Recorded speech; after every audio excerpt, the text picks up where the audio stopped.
Alors, votre attention.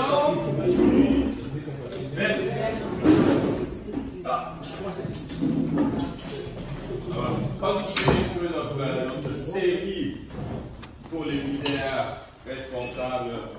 Je vais me rappeler la vie normale de responsable. Rappeler, on a parlé du chemin de croissance. Uniquement celui qui connaît le chemin de croissance peut amener les personnes sur le chemin de croissance. Après, on a parlé de quoi? La dernière fois, vous vous rappelez la manière de suivi, comment le faire, etc. Parce que c'est tellement important, on peut facilement, en tant que responsable, on porte les responsabilités pour les personnes, mais facilement, on peut uniquement avoir un bon temps avec les gens. Mais pour vous dire une chose, un bon temps avec les gens les amène nulle part. Ils ne vont pas grandir parce qu'on a un bon temps avec eux. Ce n'est pas parce qu'ils vous sourient, ce n'est pas parce que vous mangez bien ensemble, ce n'est pas parce que vous buvez bon café ensemble que les gens grandissent. C'est moi, en tant que responsable, pour chaque rencontre qu'on a, et là j'ai dit bien pour chaque rencontre qu'on a, on a une stratégie qui est derrière. On a un but, on demande le Seigneur, mais Seigneur, pourquoi je rencontre Michel et Serge? Qu'est-ce que tu veux? Pourquoi je rencontre Ben et Emily? Qu'est-ce que ton plan derrière? Si tu dis, oh, passer un bon moment, c'est bon. Mais s'il y a une stratégie qui est derrière, et en tant que responsable, on a parlé du groupe d'influence, vous vous rappelez? Et aujourd'hui, troisième point là-dedans, et ça c'est la base pour y arriver, c'est la vie de prière du responsable. Parce que si je ne demande pas le Seigneur qu'est-ce qu'il veut, j'oublie facilement vraiment de rester concentré sur ce que Dieu veut. Et qu'est-ce qu'on devient à la fin si on ne fait pas ce que Dieu nous demande de faire? Vous savez qu'est-ce qu'on devient? On devient un groupe social, rien d'autre. Des bons amis.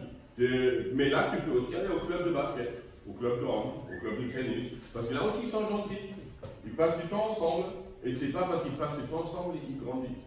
Alors, les premières choses, c'est vraiment avoir cette habitude de parler régulièrement avec Jésus. Là, je ne parle pas de ton culte personnel.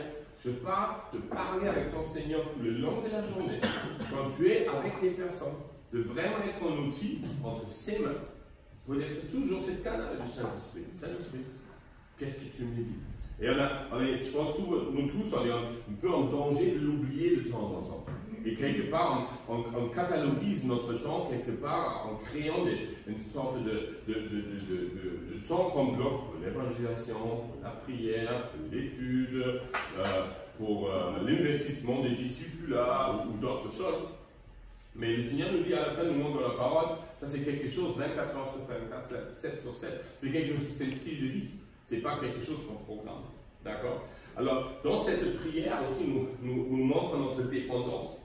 Notre dépendance à Dieu pour toute œuvre qui a préparé et aussi pour toute notre vie. J'aime tellement quand Jésus est en Jean 17, il est dans cette prière, ça s'appelle, où il dit, Seigneur, je ne prie pas pour le monde entier, je prie pour ceux que tu m'as donnés. D'accord? Pour ces personnes-là que tu m'as données, je veux exactement savoir, Père, qu'est-ce que tu as prévu avec Pierre? Qu'est-ce que tu veux faire avec Jean?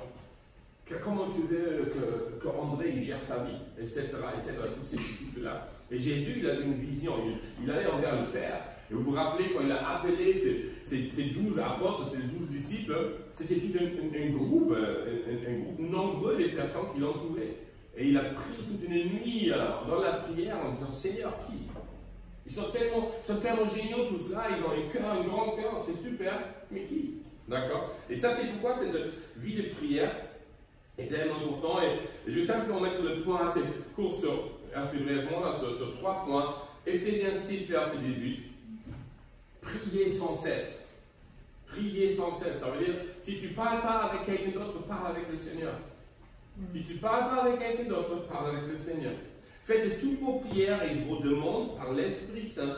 Soyez bien attentifs et priez toujours fidèlement pour tous les chrétiens. Alors cette question d'être attentif. Seigneur, est-ce qu'il y a quelque chose?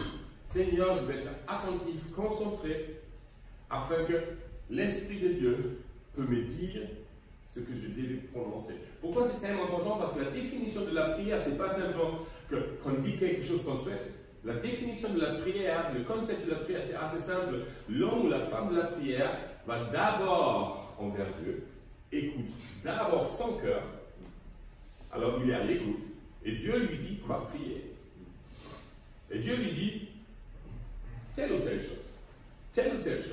Ça, c'est pourquoi cette fameuse question, c'est pas parce que quand il y a une catastrophe que Dieu veut forcément résoudre cette catastrophe. Seigneur, c'est pour maintenant, c'est pour plus tard. Est-ce que tu dois vivre, est-ce que tu dois mourir? Est-ce que tu te glorifies à travers de ceci ou à travers de cela? Et jusqu'à aujourd'hui, les opinions théologiques peuvent être tellement diverses. Les uns disent Dieu veut toujours guérir. Et d'autres te rendent témoignage comment Dieu se glorifie même à travers les personnes malades. Alors, c'est beaucoup, Dieu est beaucoup plus grand que ce qu'on pense. Et c'est pourquoi nous avons besoin d'être à son écoute. Et notre sujet central dans tout notre temps de prière, c'est nos VIP. Very important person. C'est qui les VIP? C'est les personnes pour lesquelles on prie régulièrement et ne connaissent pas encore le Seigneur. Et je vous encourage, ayez votre chocolate, votre petit. Des personnes, 2, 3, 4, 5 personnes max. D'accord? Pour lesquelles vous priez que Dieu vous donne des possibilités de les connecter avec le Seigneur. Afin que son amour se manifeste. De prier pour ces personnes-là. Et ce qui est intéressant, c'est pas seulement prier, le Saint-Esprit va vous parler. Comment agir? Quoi faire? Aussi pour combien de temps? Les après temps, il les enlève et il vous place d'autres. Okay? Alors, par nos prières, on dépose aussi nos fardeaux devant Dieu. Je me rappelle un jour, j'étais vraiment en pleine intercession et j'étais là et tout d'un coup, j'ai eu vraiment, c'était un poids énorme, mais que je pouvais vraiment ressentir un poids tellement fort sur mes épaules. Je ne pouvais pas rester debout, mes genoux tremblaient. C'est comme j'ai eu des sacs de ciment sur mes épaules. Et j'allais sur mes genoux et je priais, j'ai crié à Dieu pour ce sujet-là. Et c'était trop fort que, au fur et à mesure, le Seigneur enlevait les kilos de mon épaule. Jusqu'au moment où je pouvais être debout de nouveau, sachant que je suis arrivé là où Dieu voulait que je sois. Philippiens 4, versets 6 et 7, il y a ce qui dit hier au campus ici, j'ai entendu ce verset, ne vous inquiétez de rien, mais en tout, par la prière et la supplication, avec des actions de grâce, faites connaître à Dieu vos demandes et la paix de Dieu qui surpasse nos pensées, gardera votre cœur et votre intelligence en Jésus-Christ. Alors, de développer un style de vie de prière et de reconnaissance. On est tellement vite orienté vers les problèmes, ce qui ne va pas, ce qui devait être différent, etc. Mais au lieu de ça, dire merci, merci. Et j'ai découvert une chose avec un style de vie de reconnaissance. Dieu m'aide régulièrement de mettre les bonnes priorités dans ma vie. Parce que c'est lui qui reste. Et je suis plus réactif sur chaque petite crise, sur chaque petit problème, parce que je suis en lui. Et cette paix qui est là, qui est dans mon cœur, qui est dans mes pensées, provoque que je ne suis plus dans le stress. Alors si vous connaissez les moments de stress où vous vous sentez poussé par des choses, vous essayez de réagir sur les besoins. Regardez si votre style de vie de reconnaissance est bien en place. Parce que c'est un style de vie de reconnaissance, de la confession de nos besoins et la reconnaissance envers le Seigneur. Cette confiance qui est là, c'est la base pour la paix dans les pensées, la paix dans les émotions. Quand ça parle des émotions là aussi. Quand vraiment rempli de paix, et quand quelqu'un est rempli de paix, il est tout zen, il est tranquille. Okay? Et quand on est dans la paix, en général, on n'est pas poussé dans le stress. Et le dernier verset que j'aimerais partager, Psaume 50, verset 23, c'est lui qui va dans cette direction en sac. C'est lui qui, en sacrifice, offre la reconnaissance. J'aime ça trop fort. En sacrifice. Ça ne c'est pas la reconnaissance parce que la facilité, je t'encourage une chose quand ça va vraiment mal dans ta vie. Quand tu as les boules, quand tu es triste, quand tu paniques, je ne sais pas quoi. En ce moment-là, la reconnaissance est un sacrifice. De se dire, ok, je ne regarde pas sur ce qui ne va pas, je regarde sur les lumières où ça va. Je fixe mon regard sur la réponse, je fixe mon regard sur les promesses, etc. Alors, celui qui, en sacrifice, offre la reconnaissance, me glorifie. Et à celui qui veille sur sa voie, je ferai voir le salut de Dieu. Alors, la reconnaissance est directement liée à veiller de rester sur la voie de Dieu, sur le chemin de Dieu. D'accord? Alors, la reconnaissance nous aide à rester, à faire ce que Dieu veut. Pourquoi c'est important? Parce que Satan est un voleur. Il veut en permanence te voler des choses. Il veut te voler des bénédictions, il veut te voler des priorités, même des choses qui sont plus importantes à faire, en permanence, afin que tu ne progresses pas dans la vitesse de Dieu. Alors la reconnaissance nous aide à rester sur la voie que Dieu a préparée.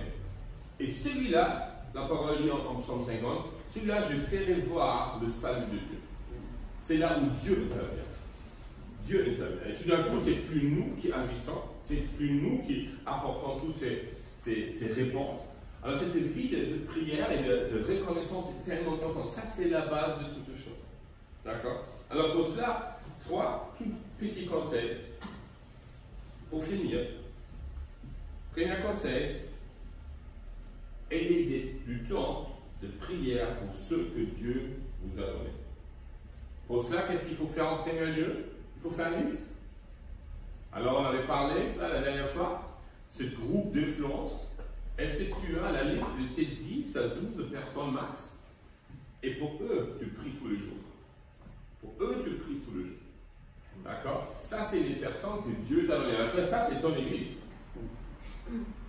Ça, c'est ton église. Et le Saint-Esprit va te parler de manière prophétique pour leur vie. Va te donner des bons conseils. Va te donner un rôle de père ou mère spirituel pour ces personnes. Mais pour ça, il faut libérer du temps. D'accord? Et du temps de prière pour ceux que Dieu vous a donné. Le deuxième, développer une culture de prière et de reconnaissance. Une culture, moi, je suis mea culpa, le premier qui l'oublie souvent, et chaque fois je suis, comment dire, j'ai presque honte quand je suis avec les personnes et eux ils veulent prier encore à la fin. Ils veulent prendre un moment de prière pour remercier le Seigneur. Et je découvre de temps en temps dans notre contexte église cool, on peut être tellement cool qu'on trouve la prière plus cool. Et on ne prie plus. Vous avez déjà découvert ça? On ne prie pas autant. On ne prend pas ces petits moments de prière. Ah, tournons juste vers Jésus. Ah, parlons juste avec le Seigneur. Ah, soyons juste à l'écoute du Saint-Esprit.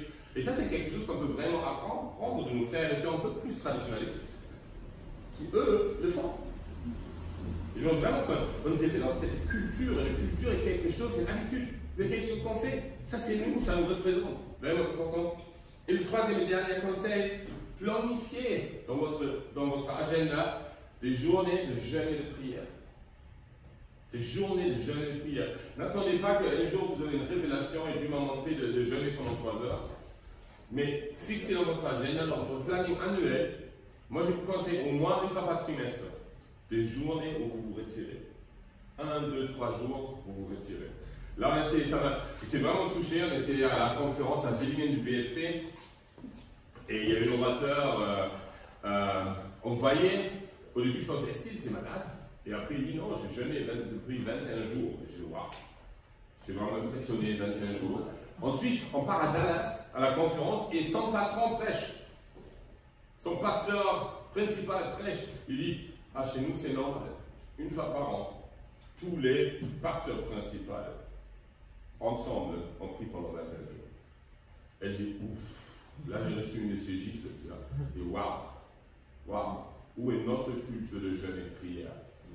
Et la culture de jeûne et de prière en commun en tant qu'Église, et le résultat de la culture de jeûne et de prière les uns et les autres.